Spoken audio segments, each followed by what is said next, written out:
From Quito, Ecuador, my name is Carla Gonzalez, and this is From the South, the evening news brief on Telesur English, and we begin this new edition right now.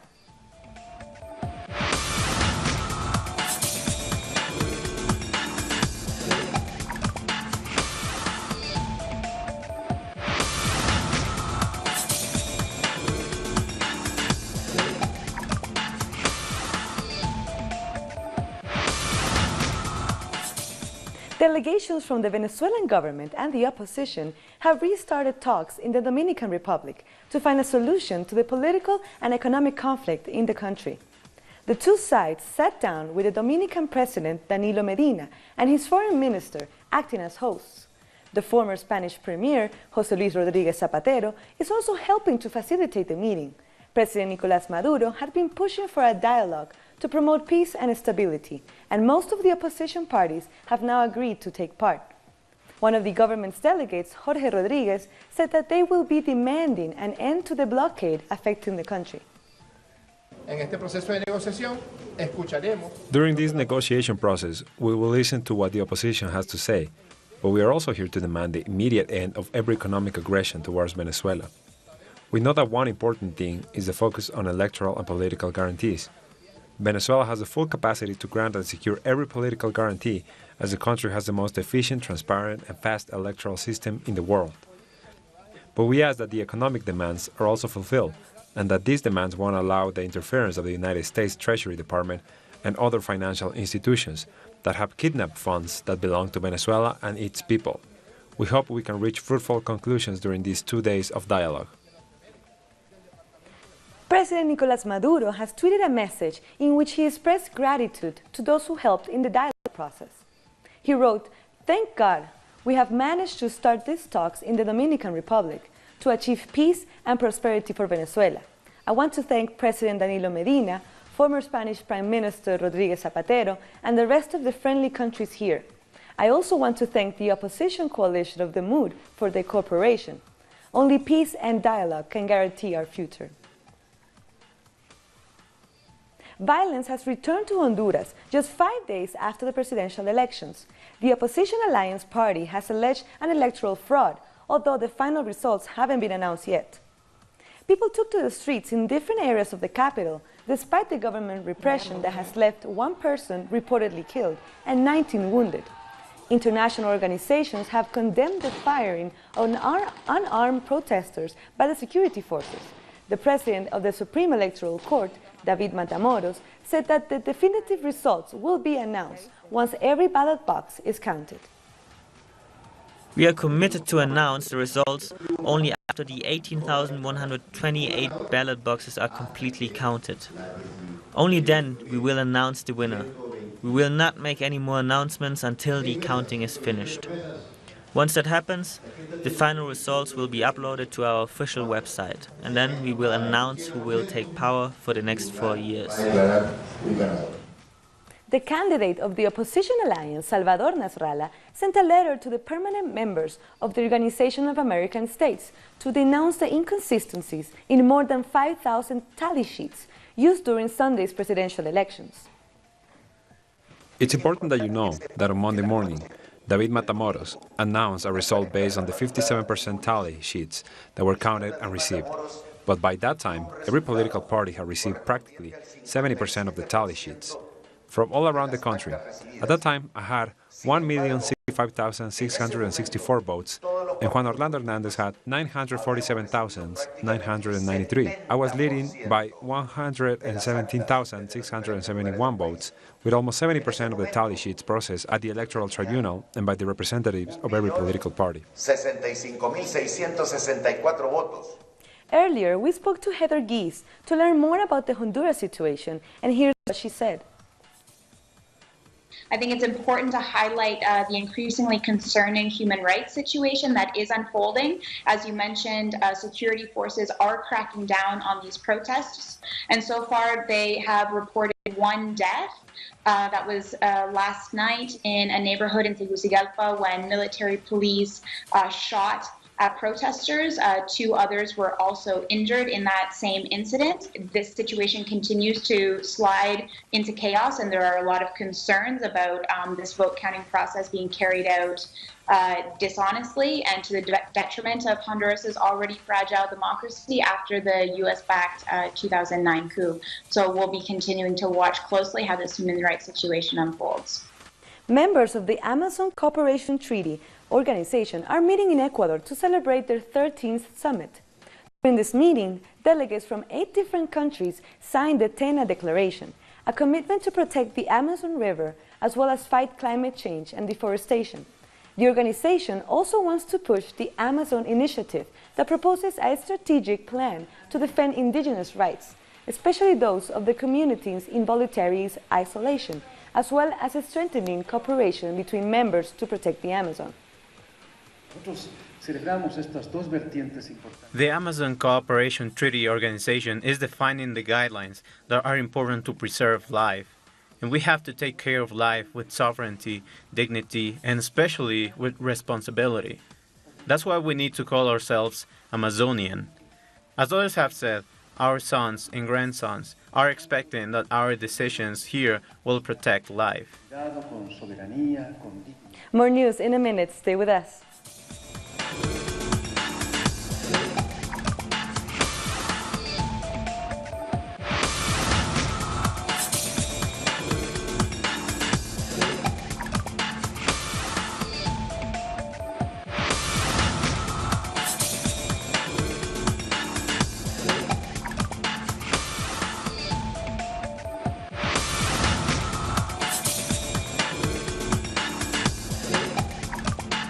The official majority in Mexico's lower house, led by Institutional Revolutionary Party, the PRI, passed a security law rejected by social organizations. They argue that the government is using this law as a mechanism to legitimize the militarization in Mexico. More details in this report. There were a lot of expectations in the meeting that the government commission was having in the Legislative Palace of San Lazaro, where they voted on a security law. It was promoted by the Institutional Revolutionary Party and has been rejected by the opposition since the beginning. They're doing the opposite of the international recommendations from the UN and the Inter-American Human Rights Commission. About militarization, I mean, they are giving freedom to military forces in the public security sector. Leaders of social organizations joined together to create the Seguridad Sin Guerra, or Security Without War organization. They waited for representatives to condemn this law approval, arguing that it allows the discretional use of force. This December makes 11 years since President Felipe Calderón decided to deploy the Mexican army to the streets, and for what we've seen, it has deteriorated the country's security. In October 2017, we had the most violent month in the last 20 years. Amid protests, they explained that the law discussed is dangerous because it allows the intervention of federal forces, the army included, against protests if they consider them unpeaceful. It also governs the protocols that regulate the use of force, and it promotes military interference in civil intelligence areas. They never take into account our concerns about unconstitutionality and possible abuses that may happen under this law. President Enrique Peña Nieto pushed in favor of this initiative that regulates the use of armed forces. Between 2006 and 2017, more than 20,000 complaints about the armed forces were presented to the National Commission of Human Rights. We need an appropriate legal framework that regulates the actions of soldiers, pilots, and marines. A framework that, with absolute transparency, can define the rules and scope of the support that armed forces provide to states and municipalities. The army is accused of using unreasonable force in the Tlatlaya case, where 22 people were executed in 2014, and the Apatzingan massacre in January 2015. The parents of the 43 Ayotzinapa students are still demanding a serious investigation into the possible participation of the military in their children's forced disappearance. Still in Mexico, the San Cristobal de las Casas diocese, located in Chiapas, asked authorities to protect displaced people from the Chalchihuitán and Chenalo municipalities, as a consequence of the agrarian conflict taking place over there. The diocese also denounced that armed illegal groups have forcibly displaced more than 5,000 people. They say that the communities of Chalchihuitán and Chenalo, Fracción Paló, and Campo de los Toros are in danger, and that these armed groups have impunity. Indigenous authorities say the government has not compensated the victims. Estamos en Fracción Poló, We are at Polo, in the Mahopenti community, where more than 800 people have been displaced as a consequence of the conflict between Chalchihuitán and Chenalo. The two communities here, Mahompepentic and Fracción Polo, have been affected by this conflict, and many people have been displaced in a way that they got separated from their family members and the community. Now moving to Cuba. Cuba has expressed its firm solidarity with Palestine at the UN General Assembly's 72nd debate, urging that the world should pay off the historical debt to Palestine. Cuban ambassador to the UN, Humberto Rivero Rosario, said, quote, "It is time to pay off the historical debt to the state of Palestine and to restore the inalienable rights of its people violated by Israel for half a century of occupation and the destruction and confiscation of Palestinian lands and property." Now in Argentina, the Navy has officially ended the international search for the missing submarine with 44 crew members on board. The Navy spokesman, Enrique Balbi, said that there has been no evidence of the shipwreck in the explored areas, and the focus of the operation has now shifted from rescuing the crew members to recovering the submarine pieces. This effectively ends any hope that the crew members could be found alive. After this announcement, some of the family members criticized the Navy for ending the rescue operation, while others pleaded that the Navy not abandon the rescue. We, the families, are begging here. We need the government to recover the bodies. We need them to commit to continue the search.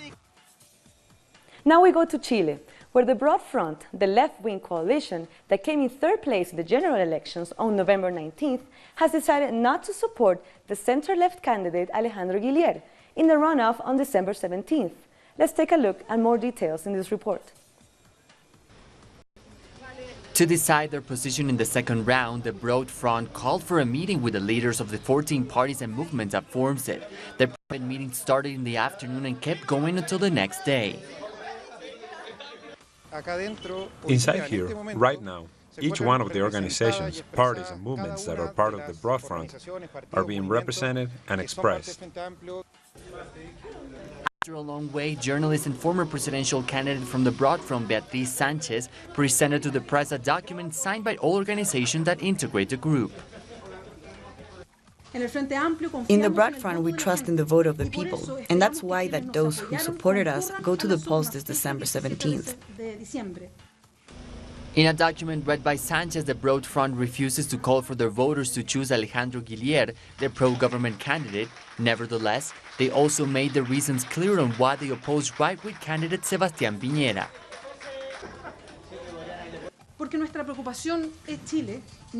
We're not indifferent on who wins this election. We know that Sebastián Piñera represents a setback, more inequality and exclusion, less rights, less freedoms, which are all in contrast to the claims we hear on the streets every day. Even when Beatriz Sanchez rejected the possibility to negotiate with Alejandro Guillier, she did call on the center-right candidate to adopt social demands that were a part of the Broad Front proposals. Citizens need more clarity from this new majority regarding the elimination of the pension administration funds, if there will be education free or debt and profit, and if the country will be more democratic with a constituent assembly and tax justice. This way, the alignment of all political forces is finalized towards the second presidential round of elections that, according to specialists, will have very tight results. Only then, they say, it will be known precisely how the Broad Front voters responded to the calls from their party's leaders. Now let's go to Brazil, where the government has deployed almost 2,000 military forces in Favela Barbante, Rio de Janeiro, in order to combat drug trafficking.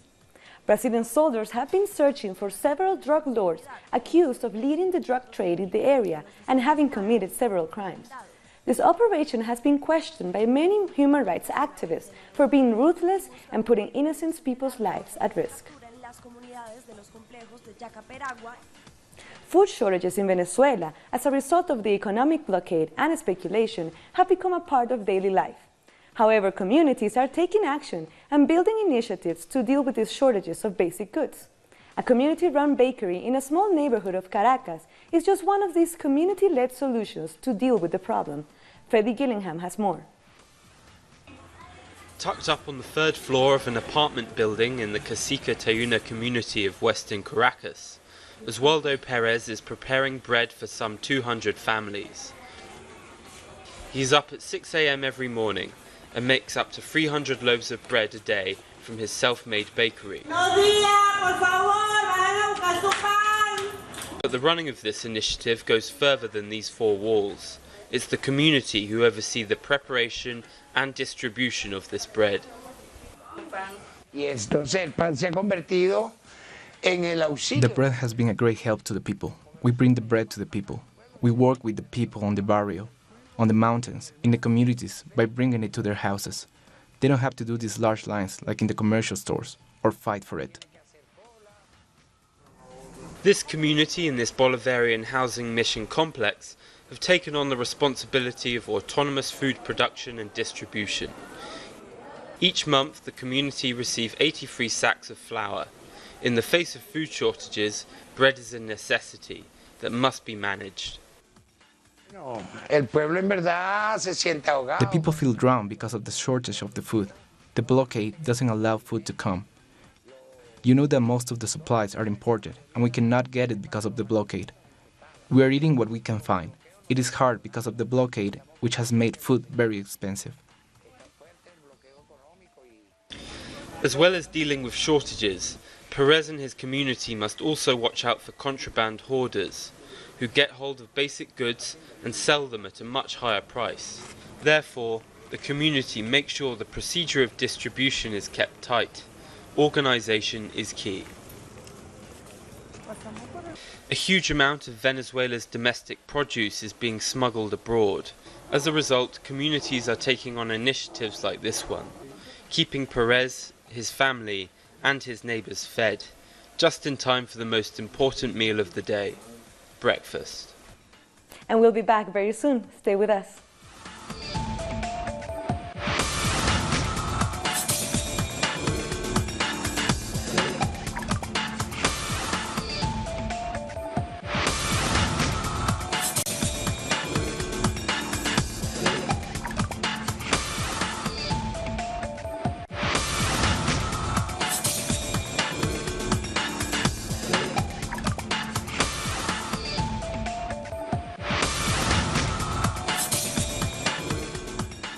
U.S. President Donald Trump, former National Security Advisor Michael Flynn, has been charged with making a false statement to the FBI in January this year.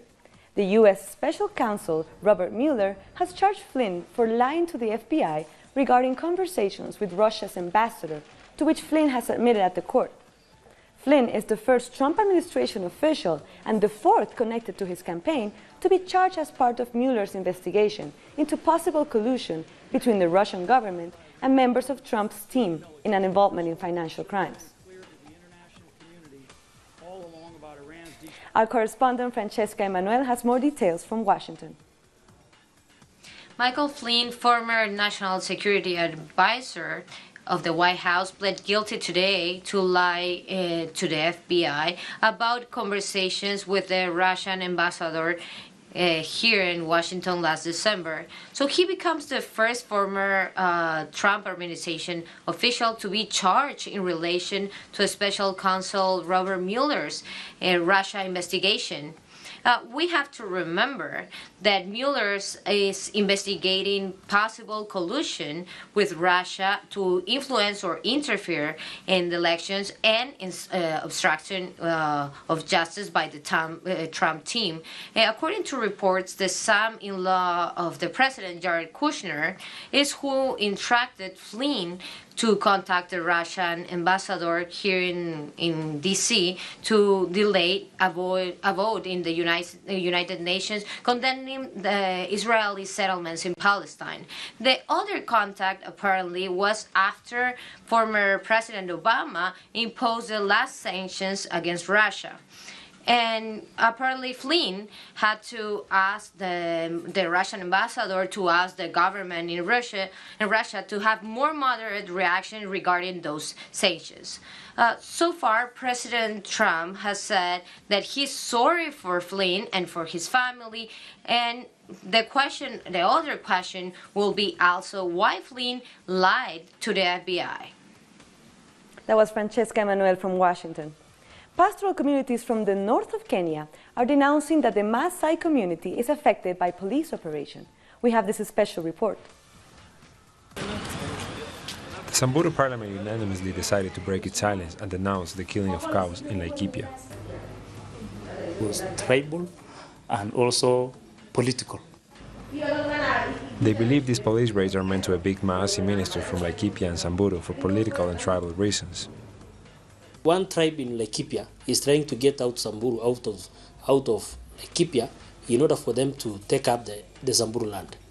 So they are trying to use the force, armed personnel of the government, to get Samburus out of Laikipia, simply because they wanted to replace or take over the land being owned by Samburus.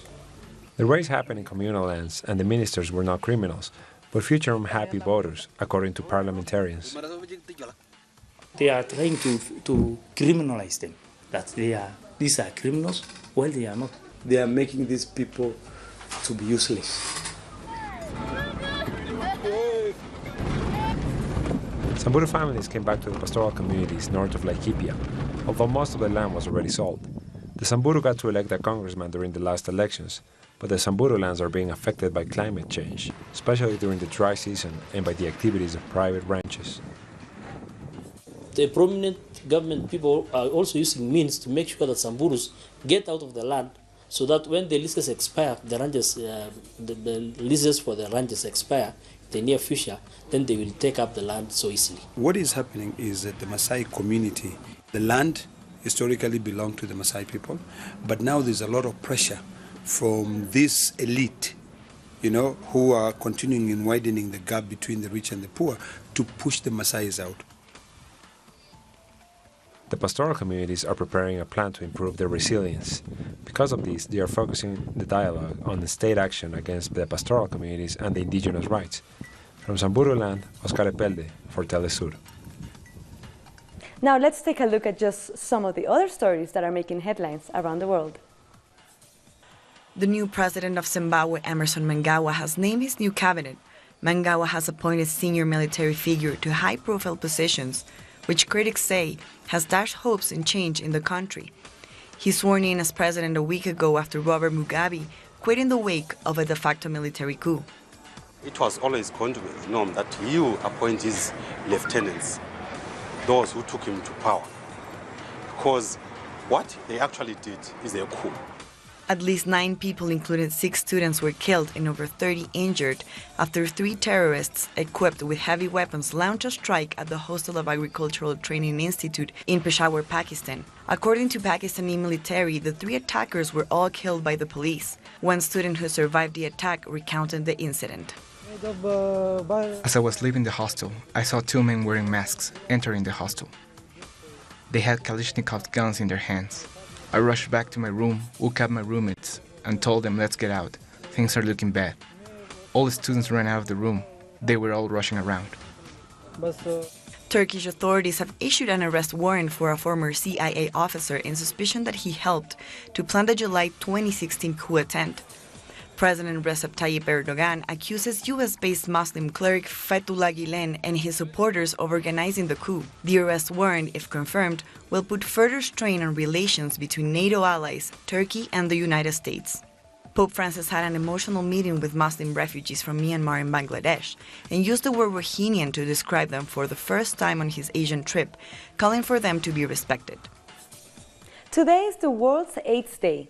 Despite the United Nations declaration on ending the epidemic by 2030, lack of government programming is hindering the efforts to eliminate the spread of this deadly virus.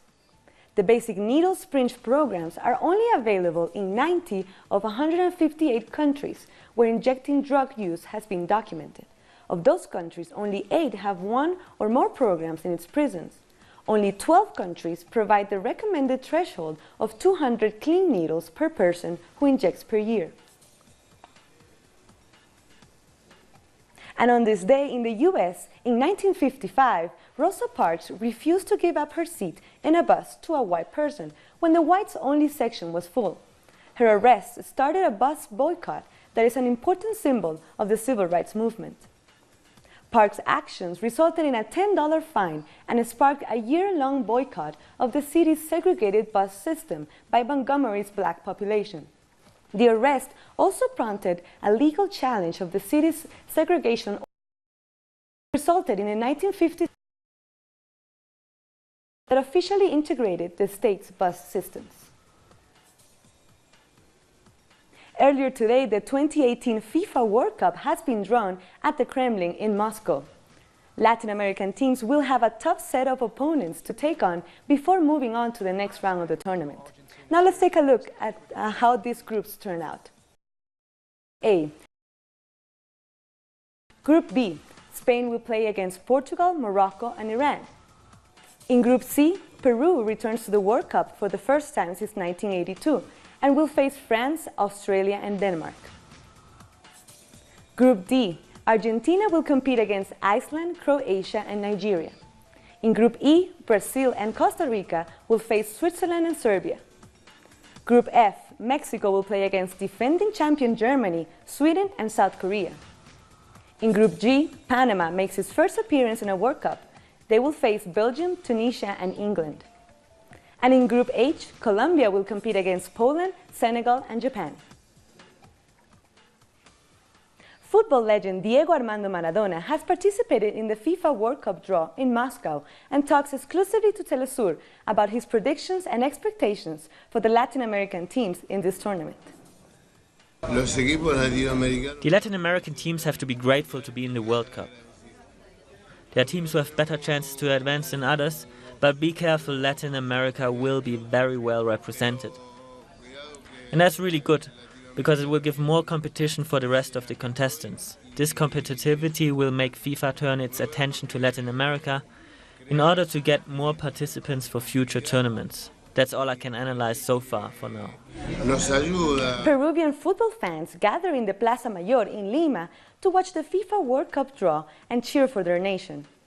Peru returns to the World Cup after having played its last tournament in Spain in 1982, and fans are very optimistic about what their team can do to beat some of the best squads in the world and advance to the next stage. We have been placed in a very difficult group. We're going to have really tough games. But this hasn't started yet. We have a couple of months to train and work hard. And we definitely trust our coach, and we definitely trust the talent and skills of our players. We've come to the end of this evening news brief. This and many other news, you can find them on our website at telesurtv.net/English. And join us on social media, Facebook, Twitter, and Instagram. For Telesur English, I'm Carla Gonzalez. Thank you for watching.